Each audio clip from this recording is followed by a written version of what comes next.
Cheers, cheers, cheers. It's Friday, everybody. It's Friday, right?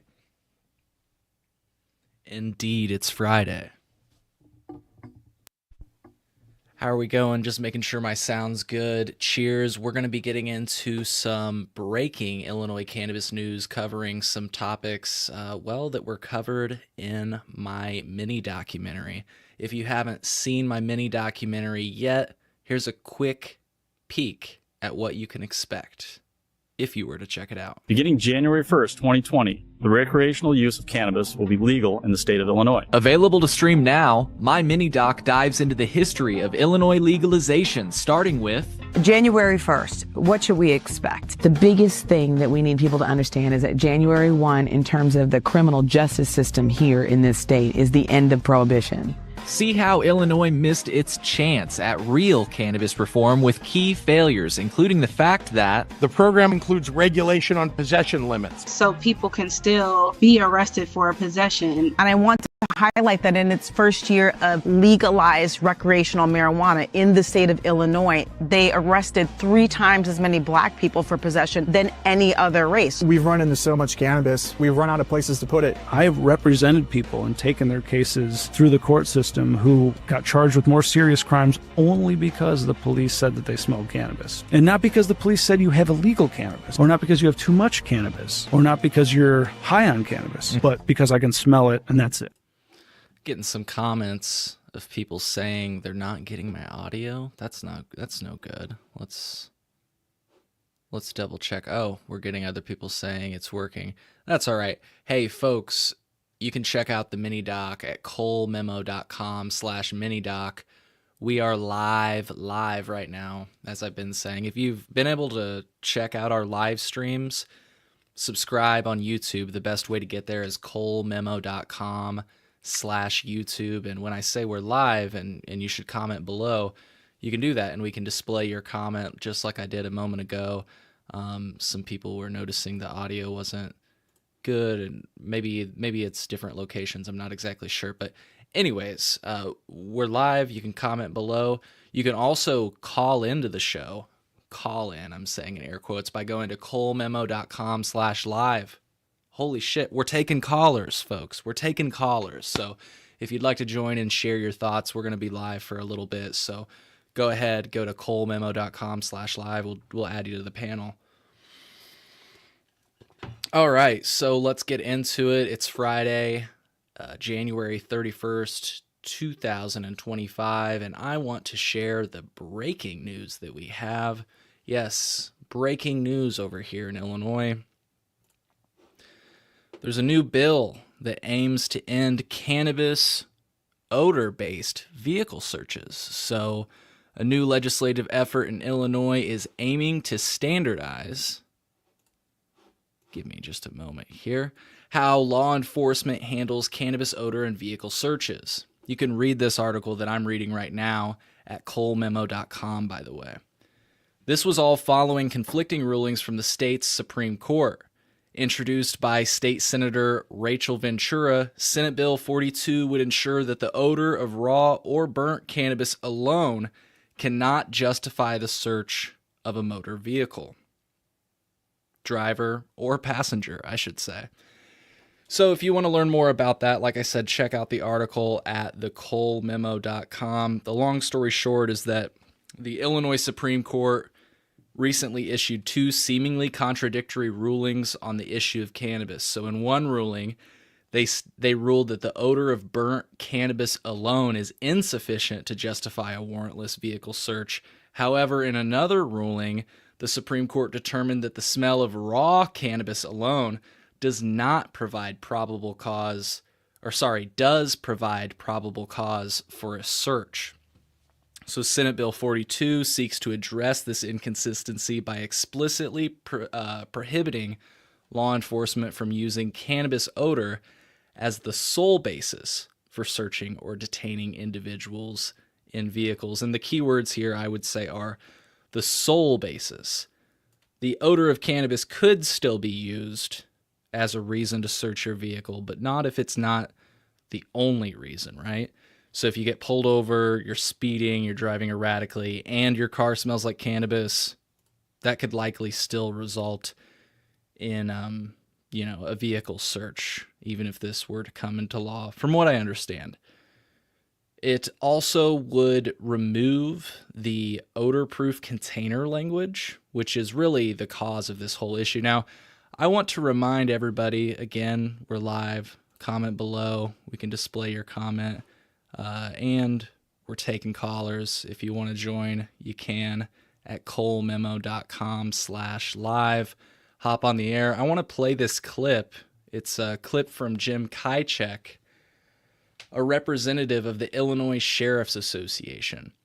He basically says in this clip that Illinois police may face difficulty when attempting to distinguish between raw and burnt cannabis, which admittedly is a super interesting comment given that they've made previous statements where they give the impression that, oh yeah, no, we know the difference between raw and the difference in smells between raw and burnt cannabis.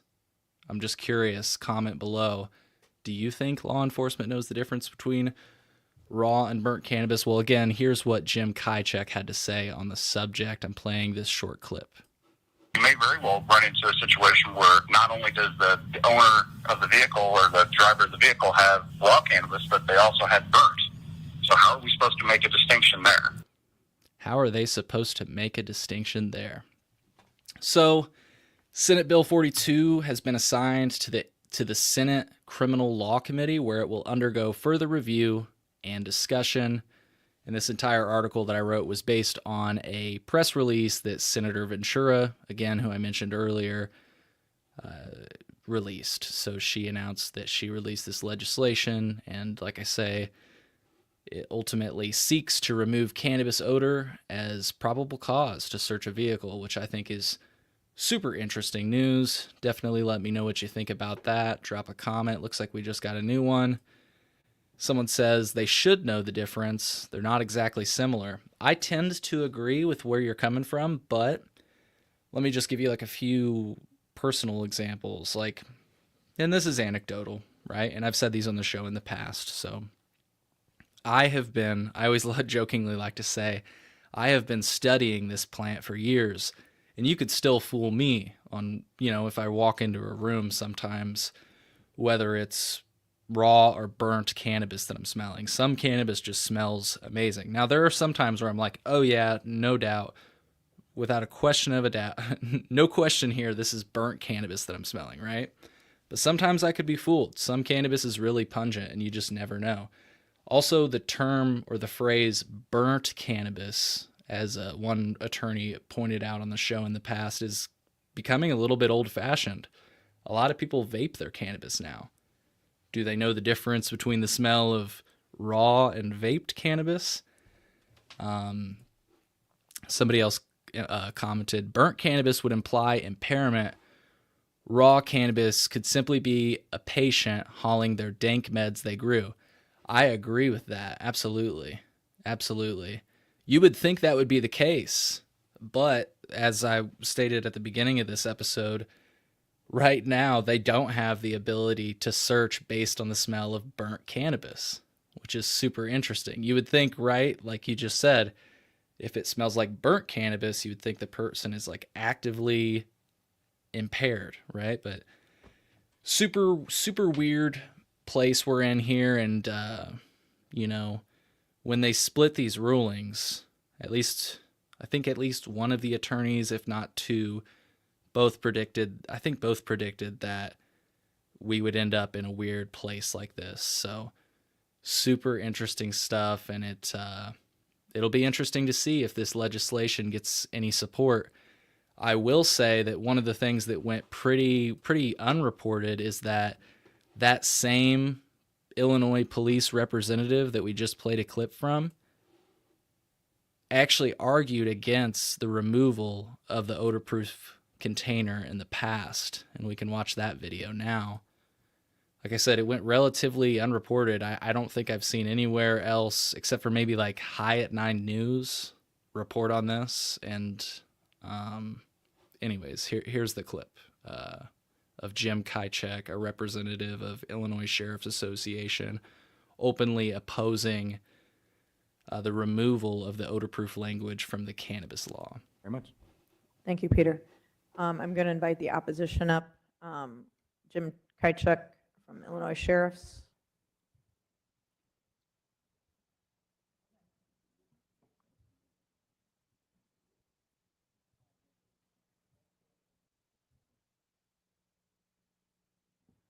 Thank you, members of the committee, Madam Chair. Jim Kychuk on behalf of the Illinois Sheriff's Association. Really, our issue is pretty simple. It's on page 325. It's at the very end of the bill, and it's regarding the elimination of the odorless container. My understanding, though, and I don't want to speak out of turn here, but there is going to be a change to that will be reinserted. Is that, if that's correct? And that would remove our opposition. Would that remove the opposition of the chiefs of police and everybody else? Yes, ma'am. Okay. And Leader Lightford, you will be making that amendment? Yes, it was an oversight. Sounds good. And I'm assuming that amendment would go straight to the floor? That's the goal. Thanks. So that was Jim Kychuk opposing the language in the past, the removal of the odor-proof language, which again this bill seeks to do. So we'll see if we face any opposition here. Got a really good comment in the chat. I just want to remind people that if you comment below, we can display your comments on screen. You can also join the show now live by going to colememo.com/live. We're taking callers. All right, so the comment that I just got was, have you looked at the Illinois State Police FY24 annual cannabis report? Yes. We looked at that in the podcast we did on the Illinois Supreme Court ruling, and I think I know what you're asking about. I'm actually going to pull it up for people that are curious. In the Illinois State Police section of the annual cannabis report, which you can also find at colememo.com. I will show you how you might do that. So I'm displaying my screen right now. This is colememo.com, and up in the top right-hand corner, I'm searching up annual report. You can find the Illinois 2024 annual report, and I believe it might be this first one has the Illinois State Police report. So we are live right now, so be sure to drop your comments if you have any questions here. And I'm mainly saying that because I'm doing a little bit of searching while on the air. I might not be able to find this right now while I'm on the air, but I will say that we discussed this in the episode I did with Evan Bruno and attorney Bob Galholtra. And basically, and I think this is the point that you're asking about, and it's a point that should be made, the Illinois State Police say in one of these two reports, which you can find at Illinois or at thecolememo.com, they say in one of these two reports that they will start retraining. I'm actually maybe in the screen right now, or in the section right here. No, I don't think I am in this section. Oh, here it is, actually, yes. So let's try to make this bigger. Since January 1st, 2020, ISP does not imprint new ISP canines with the odor of cannabis.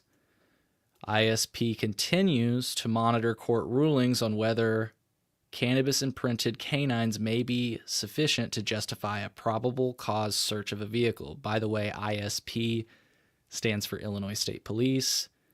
If court rulings are in favor of cannabis-imprinted canines, the odor of cannabis could be imprinted quickly and easily onto existing canines that are not already imprinted with cannabis at little to no cost. So just discussing this section of the report with attorneys, our guess is that court ruling that we're discussing, and it's the reason this bill by Senator Ventura exists, is likely the Illinois State Police is likely using that ruling to justify training new canines on the smell of cannabis. Who knows? That's just what this report says, combined with a little bit of my speculation. But that's what we had discussed, and I'll try to find that episode number if people are wanting to see more information. But yeah, I agree. There's a lot of good info regarding their policies and interpretation of enforcement. I believe they even talk about hemp, which is super interesting to see their takes on the subject of hemp. And I think there's no better way to segue to our final topic of today than the topic of hemp. So we're going to play this video. We're going to talk about hemp for a moment, and I will pull up that episode if any of you are curious and want to check that out. Let's watch this video that I released today on hemp. Let's check it out. I thought this was super interesting.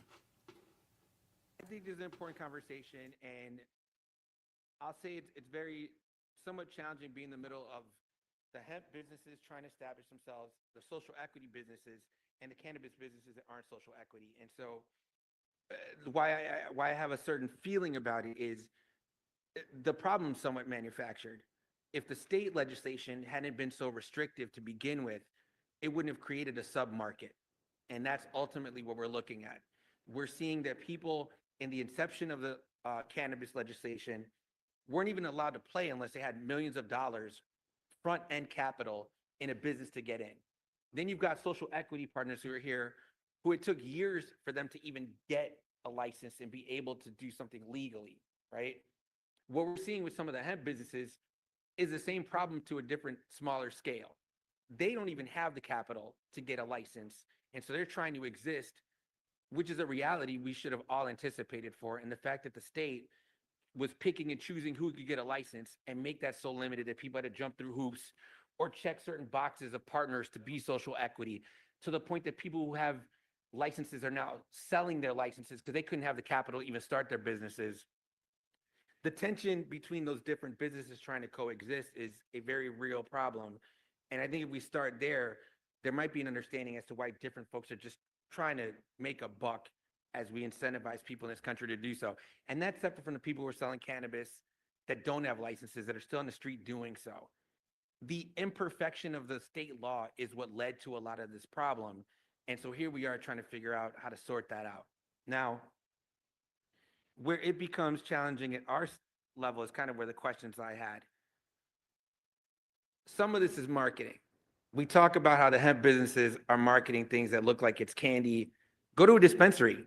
There's cannabis stuff that's marketed like candy. So this distinction between the two isn't something that I believe is the issue. I think it is the root to what you're talking. How do we know what substances are in the products? How do you have quality control? And how do you allow people to try to sort that out? So my question related to that is less so about how we label it. We should. How do you enforce it? Someone could say, hey, we've got. So, yeah, thought that was super interesting. I just want to say that if you want to check that out, I'll tell you that you can find the show notes at thecolememo.com. I'll tell you the episode number here and for this episode that you're listening to now in just a moment, in case you're listening to it after the fact. Before I do that, as promised, episode 151 is the episode where I sit down with legal professionals where we talk about the issue of cannabis odor. In fact, if I'm not mistaken, the language that Senator Ventura is using in this bill is from one of the legal professionals that I had on this episode. His name is Evan Bruno. From what I understand, he helped to craft this language. And we talk about the subject of Illinois cannabis dogs. I don't know if you remember, but in 2018, there was a headline, Illinois police dog trainer warns, we may euthanize our drug dogs if you legalize weed. Well, apparently they didn't euthanize the drug dogs because they just wrote in that report we just read that they could retrain their drug dogs on the smell of weed. So super interesting stuff. I just want to say, though, if you want to find and watch the rest of that Chicago City Hall meeting, you are now listening to episode 165 of the Cole Memo podcast. It was released on January 31st, 2025. And you can see it's the latest post on thecolememo.com. But if you're listening to this after the fact, you'll just have to look up episode number 165. But I've got a link to the full meeting, the full Chicago City Hall meeting on hemp. In that, we've also got a link to the article that I just covered, which will take you to the other stories that we mentioned during the show. I just wanted to acknowledge a few comments that were made. Somebody just asked, does hemp smell like weed? Yo, Cole, how's it going, Miggy? I think it does. And actually, you know, I've jokingly in the past, there's somebody that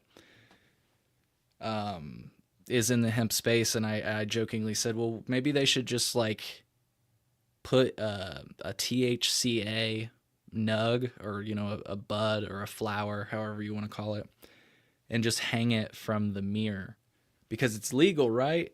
And then it's like, you can say, well, that's my air freshener. I don't know why my car smells like weed, right? I'm just trying to be funny. I wanted to acknowledge a comment that was made in the Instagram chat. Illinois State Police is the reason I'm on probation right now. They illegally searched my vehicle, saying they smelled cannabis, is what one of the commenters said, which is really fucked up. Thanks for commenting. I'm sorry I can't display your comment on screen. Yeah, I hope that today's episode was valuable for you. That's about all I have. Once again, if you want to check out the show notes, if you want to check out the links that I mentioned during the show, you should check out the show notes, which should be in the link. It should be in the show notes for this podcast. There'll be a link in the show notes. And if you can't find the link, again, you're listening to episode 165. So just go to thecolememo.com, search up episode 165. You can find all the links, most of the links that I mentioned during the show. They're all on my website. Again, hope you found value in this. In the future, I would love it. It'd be interesting. I didn't have any live callers. You know, we were taking callers earlier. If you would have went to colememo.com/live, I could have brought you on air.